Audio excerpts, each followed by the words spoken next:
14 января состоялась вторая встреча попечительского совета при Духовном управлении мусульман Тюменской области. Татарские бизнесмены объединились в ноябре прошлого года для оказания финансовой и правовой поддержки мусульманских организаций региона. В состав совета вошли 16 представителей крупного бизнеса, среди которых члены правления Ассоциации содействия татарским предпринимателям Тюменской области.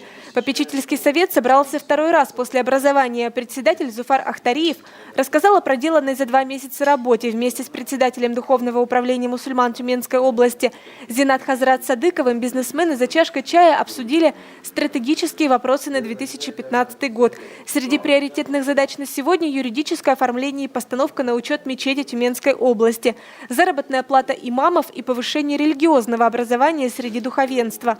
Кроме того, члены совета высказали пожелание изменить архитектурный облик культовых сооружений в регионе. Мечети должны быть не только религиозным, но и архитектурным сооружением. Культовые здания должны стать настоящим украшением населенных пунктов, высказался один из членов совета. Сегодня члены попечительского совета тоже на себя взяли и ответственность, и бремя финансовое, чтобы та задолженность, которая накопилась и за 2014 год, и начать с 2015 года в плановом порядке системно платить заработную плату имамам для того, чтобы они могли работать более эффективно.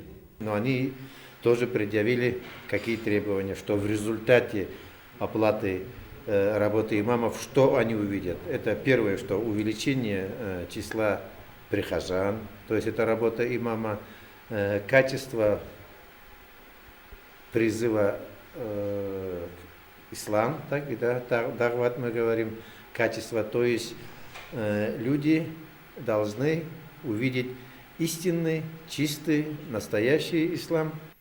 Были жаркие споры, чем-то соглашались, чем не соглашались, но главного добились о том, что сегодня бизнес-сообщество начинает активно участвовать в жизни Духовного управления мусульман Тюменской области.